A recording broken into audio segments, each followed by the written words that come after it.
ನಮ್ಮ ಬೆಳೆಸಲು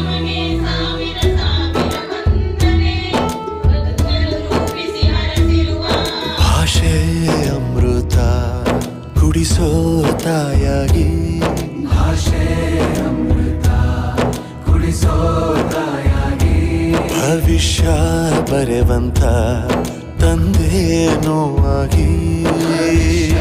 ಬರೆವಂತ ತಂದೇನೂ ಆಗಿ, ಚಂದದ